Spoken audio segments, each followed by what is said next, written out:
Nobody should have been watching her that way.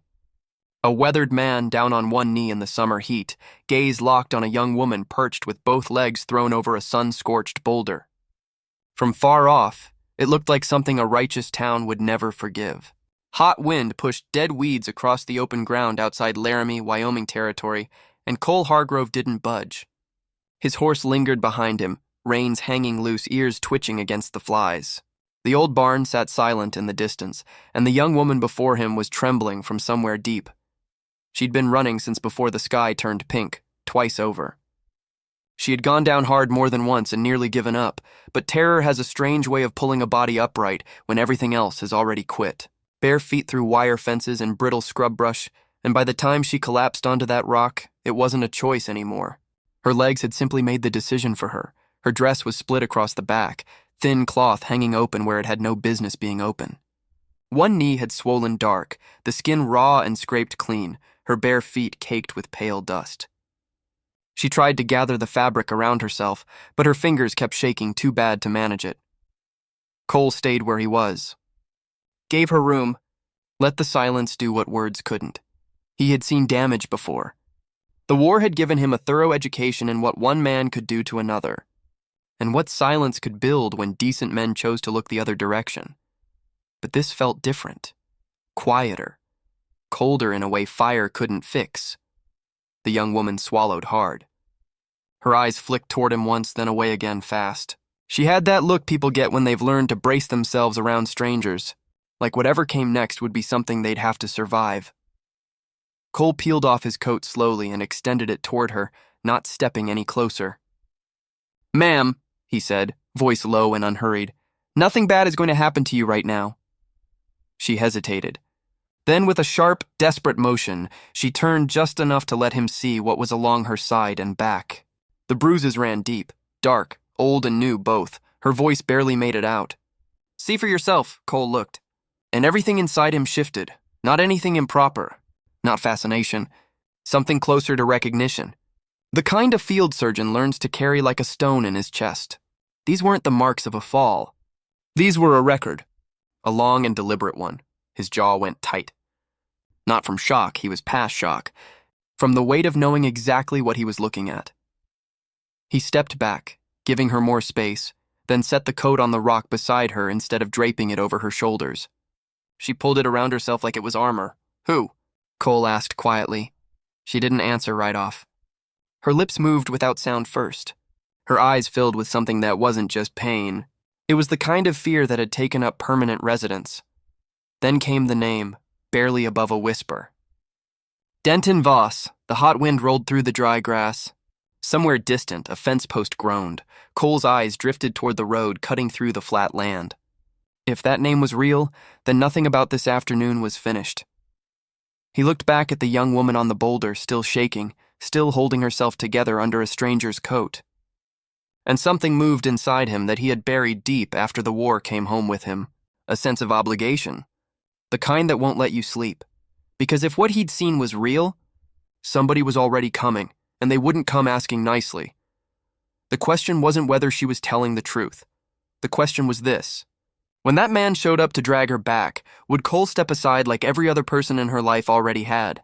Or would he finally plant himself on the right side of something and refuse to move? Cole didn't press her. Men who pushed too fast were usually hiding something. He walked to the well instead, drew water into a tin cup and set it down halfway between them. Close enough for her to reach without coming to him. She took it. Both hands wrapped around it tight, water running down her chin. She didn't seem to notice. That told him plenty. Ruth Calloway came riding in not long after, moving slow the way she always did, like the land itself had taught her patience. Her eyes were quick and sharp, taking in the young woman and then Cole in one single sweep.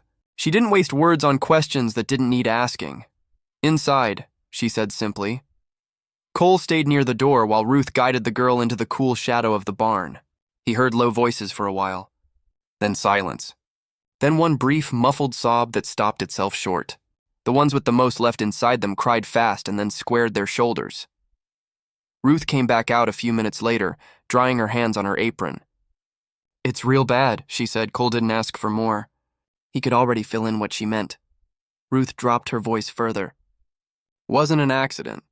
And it wasn't the first time either. Cole exhaled through his nose. He'd heard sentences shaped just like that one before. Different geography, different names, same story underneath.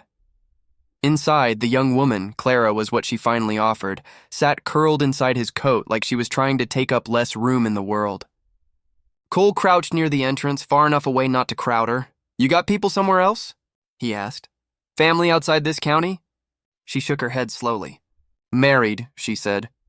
The word came out flat, like it explained everything and nothing. Cole didn't react fast. He sat with it a moment. "Your husband the one who did this?" Another shake. Then the quietest voice he'd heard in a long time. "He don't stop it." That landed harder than a fist would have. Cole leaned back a little, breathed, then asked again for the name. Denton Voss. He knew it. Anybody who'd spent time within a half-day's ride of Laramie knew it. Not the kind of name that came with a reputation worth having, the kind folks avoided mentioning in mixed company. Ruth crossed her arms. "That whole family's been rotten since before the boy was grown?" Clara looked at the floor. "He told me if I left, he'd say I robbed him." Said not a soul would take my word over his. Cole let a quiet, tired sort of smile cross his face. "Men like that always figure they're the only one who gets to tell the story," he said. He rose up to his full height, brushed the dust from his vest. "Let's see how his version holds up in front of the sheriff." Clara looked up fast, alarm crossing her face. "He'll ride after me." Cole glanced out at the long, flat land baking under the afternoon sun. Something shifted at the far edge of the road. Heat shimmer, maybe. Or maybe not. "Yeah," Cole said plainly. "He will." He rested one hand near his holster. Not drawing, just reminding himself it was there. Some stories didn't stay buried. They rode in. 3 riders came into view, slow and deliberate. No skulking, no rushing, just a straight approach down that dusty road, like men who expected the world to get out of their way. They had followed the trail. Bare footprints in dry dirt don't disappear quickly. Cole stood in the middle of the yard, one hand loose near his gun, the other hanging easy at his side. He didn't call out. Men arriving like this weren't coming for conversation. Behind him, inside the barn, Clara went completely still. Ruth leaned close to her, murmuring something steady and quiet. Cole kept his eyes on the road. The lead rider came into full view. Tall, long, sitting that horse like he'd been assembled on top of it. Denton Voss. No badge, no urgency. An old scar traced one cheekbone, pale and permanent, the kind a man earned in bad circumstances and never once mentioned. He wore the expression of someone who'd decided long ago that the world owed him deference. The other 2 fanned out slightly as they closed the distance. Not clever men, but obedient ones. Voss brought his horse to a stop several yards short. Didn't dismount. Didn't need to establish dominance any other way. "You've got property on this land that belongs to my kin," he said. His voice was even. That was the unsettling part. Cole didn't step forward. "Only thing on this land," he said, "is what decided to stay here." Voss gave a thin smile. "Girl's married. I suspect you understand how that works." Cole tilted his head slightly. "Funny thing, marriage don't usually leave marks like the ones I saw." One of the riders behind Voss snorted. Wrong decision. Voss didn't turn, but the sound died immediately. Voss leaned forward in the saddle. "You don't know the full picture," he said. Cole nodded once. "You're probably right," he agreed. "So let's go into town and tell it to somebody who can sort it out properly." Something flickered across Voss's face. Barely anything, but it was there. "No reason to drag the town into a family matter," he said. Inside the barn, a boot shifted on the wood floor. Clara was still listening. Cole took one slow step sideways, positioning himself squarely between the riders and the barn door. "Then I'd suggest you turn those horses around," he said, "before this gets considerably louder than you came prepared for." Voss studied him now.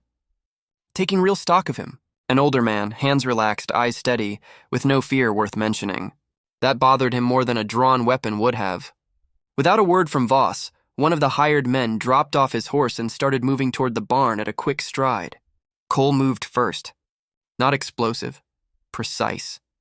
He grabbed the handle of a long-handled shovel leaning against the fence post and brought it down in a sharp arc. Caught the man clean across the wrist. metal on bone. The knife hit the dirt. The second man came in from the right. Cole turned into it, took the blow across his shoulder, then drove his elbow back with enough force to send the man stumbling hard into the water trough. The pain lit up his arm sharp enough to remind him his body wasn't what it was at 20. Water sprayed up. The horse sidestepped. Dust billowed. Voss didn't move. He watched. He was the kind of man who used other men up first and only committed himself when the math looked right. Then, deliberately and without hurry, he let his hand settle onto the grip of his gun. Cole saw it. He didn't draw his own, because the instant that happened, there was nothing left to talk about. And somewhere just behind him, a young woman was barely breathing, waiting to see what kind of man Cole Hargrove actually turned out to be when things went to the edge. So the question wasn't whether Voss would draw. The question was whether Cole would act first or wait one moment too long. Cole didn't pull the trigger, not yet. His hand stayed near the iron, but his eyes stayed fixed on Voss. Men like Denton Voss were built for exactly this kind of standoff. They needed the other man to flinch first. It justified everything that came after. Cole had watched that game get played out across 2 years of war. Young men with fast hands and clean consciences who thought speed made them righteous. It hadn't. It just meant they finished being wrong a little sooner. Voss let the silence stretch. Then, slowly, his hand came back off the grip. Just an inch. Not retreat. An invitation to believe it was over.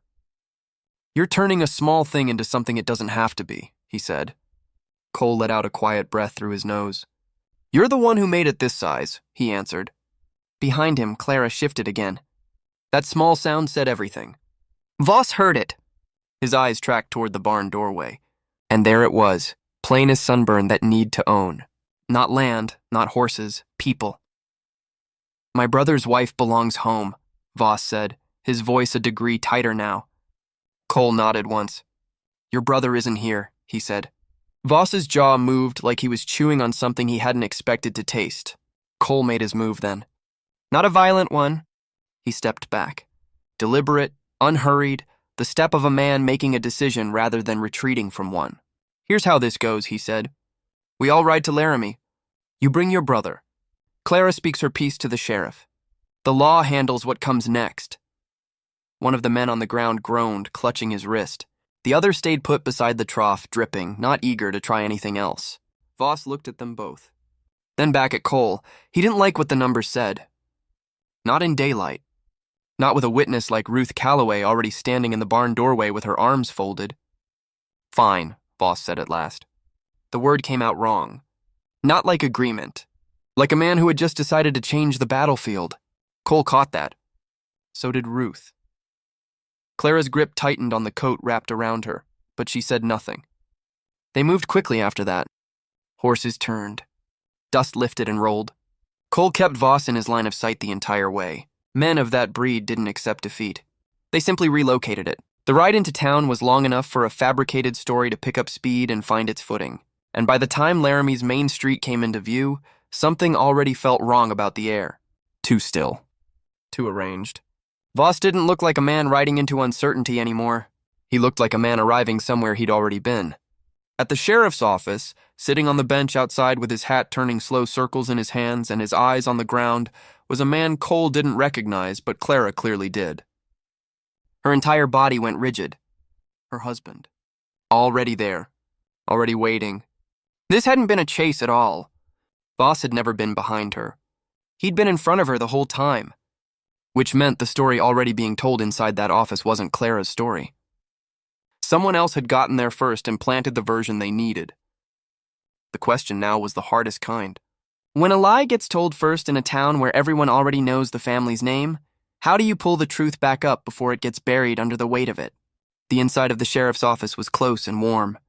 The kind of room where words stayed and settled. Eli sat in the corner, eyes down, hands moving restless in his lap. He looked like a man rehearsing something he wasn't sure he believed anymore. He glanced once at Voss, then stared back at the floor. Clara nearly came undone right there. Not from pain. From watching the truth get crowded out before she even had a chance to speak it. Cole didn't raise his voice. Didn't slam anything down on the desk. He'd learned a long time ago that the loudest man in the room rarely had the most to say. He spoke plain, clean, factual, what he had seen when he found her. what condition she was in, what Ruth Calloway had observed and could testify to without hesitation. He laid it out piece by piece like a man building something that needed to stand on its own. Sheriff Aldridge listened the way a good lawman listens, not for what he wanted to hear, but for what didn't fit. And Eli, sitting there in that corner with the weight of however many silent years pressing down on him, started to crack. Not all the way. Not clean or easy. But enough. His voice came out rough and cracked when it finally came. And in it was something a fabricated story never carries convincingly. Exhaustion. The particular worn-out sound of a man who is tired of being afraid of his own family. That was enough to start the unraveling. The rest followed. Documents, inconsistencies. A fire that had been set to burn evidence and ended up burning away the lie instead. Sheriff Aldridge didn't need a full written confession. He had enough to hold Denton Voss. When Voss tried one last time to reshape the narrative in that room, nobody turned to look at him. By the time the sun hit the tops of the buildings outside, Denton Voss was no longer a free man. And Clara, for the first time since she could clearly remember, didn't look over her shoulder when she walked through a doorway. Weeks went by, then months. The land stayed unchanged, same dry heat, same long evenings, same silence that asked nothing of you. But Clara changed inside of it. She stood with more height in her spine. She spoke to people directly, without flinching. She worked alongside Ruth and learned the rhythms of a place that didn't ask her to make herself small. And Cole stayed what he had always been. Patient, present, never pressing for more than she was ready to offer. One evening, when the sun was bleeding orange across the same stretch of ground where everything had started, Clara stood beside him and didn't say anything for a while. Then quietly, "That day I told you to look. I thought I was showing you something that had been destroyed." Cole gave a small nod. "Now I think," she continued, "I was showing you what was still fighting to survive." Cole was quiet for a moment. "Not many people get a second chance at that," he said. She turned to look at him. Not with fear, not with hesitation, just with the plain and steady eyes of someone who had earned the right to make her own choices. She didn't reach for his hand right away. She just stood there next to him, present and unafraid. And for the first time, that was more than enough. No urgency. No debt owed. Just a choice made freely. And maybe that's the part worth holding on to. Not who rides in to help, but who stays long enough to let you find your own footing again. Now I'll be straight with you.